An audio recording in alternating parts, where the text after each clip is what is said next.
যত ভালোই পদ হোক না কেন, কিছু জিনিস ছাড়া খাওয়াটাও যেন অসম্পূর্ণ থেকে যায়।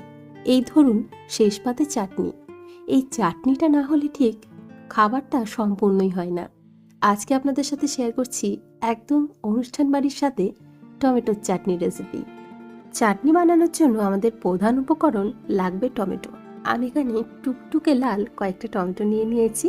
এখন টমেটোগুলোকে খুব ভালোভাবে জল দিয়ে ধুয়ে পরিষ্কার করে নেওয়ার পর রাফলি কেটে নিচ্ছি। সাথে নিয়েছি আরও দুটো উপকরণ, যেমন আমসত্ত্ব আর খেজুর। এগুলোকেও একটু ছোট ছোট টুকরো করে কেটে নিয়েছি। এখন প্যানের মধ্যে নিয়ে নিলাম ওই 3 চামচ পরিমাণে সর্ষের তেল। একটা লঙ্কা ফোড়নে দিয়ে দিলাম, আর ফোড়নে দিলাম 5 ফোড়ন।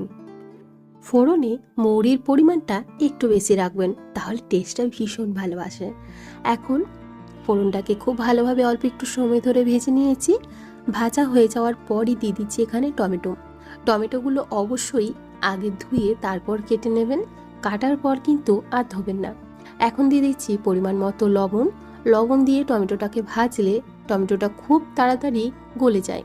এখন খুব ভালোভাবে লবণ দিয়ে টমেটোটাকে অল্প একটু সময় ধরে ভেজে নেব। অল্প একটু নাড়াচাড়া করে নেওয়ার পর এখানে আমি ঢাকা দিয়ে দিচ্ছি। এতে করে খুব তাড়াতাড়ি টমেটোটা নরম হয়ে যাবে। আমি একটু চাটনিটা বেশি পরিমাণেই তৈরি করছি, যাতে একটু বেশি বেশি খাওয়া যায় আর কয়েকটা দিন ধরে খাওয়া যায়। এখন দেখুন ঢাকনাটা খুলে নিলাম। আমি ওই 2 থেকে 3 মিনিটের মতো ঢাকা দিয়ে রেখে দিয়েছিলাম। আর দেখুন টমেটোটা কতটা পরিমাণে নরম হয়ে গেছে এবং অনেকটা জলও রিলিজ করেছে। এখন দিয়ে দিলাম সামান্য পরিমাণে হলুদের গুঁড়ো। এখানে লাল লঙ্কার গুঁড়ো বা হলুদের গুঁড়োর খুব একটা বেশি প্রয়োজন পড়ে না, যেহেতু টমেটো নিজেই লাল। তো আমি সামান্য পরিমাণে হলুদ গুঁড়ো এখানে ব্যবহার করলাম স্বাদের জন্য। আপনারা চাইলে নাও দিতে পারেন। মিষ্টির জন্য আমি এখানে দিয়ে দিচ্ছি 1 কাপ পরিমাণে চিনি।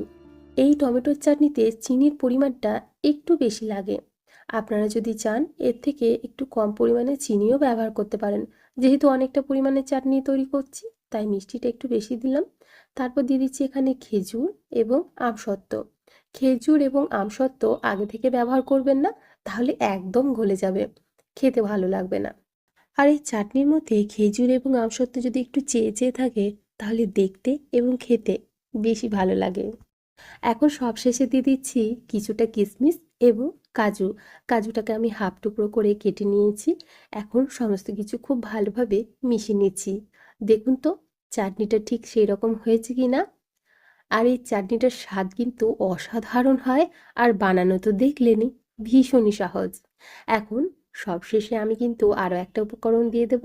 এতে করে চাটনির স্বাদটা আরও বেশি বেড়ে যাবে। তো দেখুন সবশেষে দিয়ে দিচ্ছি হাফ টুকরো লেবুর রস। এটা অবশ্যই একটু ব্যবহার করবেন, তাহলে একটু বেশি ভালো লাগবে। এখন সমস্ত কিছু একসাথে মিশিয়ে নিচ্ছি, ফ্লেমটা বন্ধ করে দিয়েছি। আর দেখুন চাটনিটা আমাদের কতটা সুন্দর হয়েছে। এভাবে অবশ্যই তৈরি করে দেখবেন, আশা করি আপনাদেরও ভীষণ ভালো লাগবে। আজকে তাহলে এখানেই বিদায় জানাচ্ছি। পাঁপড়ের সাথে চাটনিটা একদম জমে যাবে। ভালো লেগে থাকলে একটা লাইক করে দেবেন। Thank you for watching.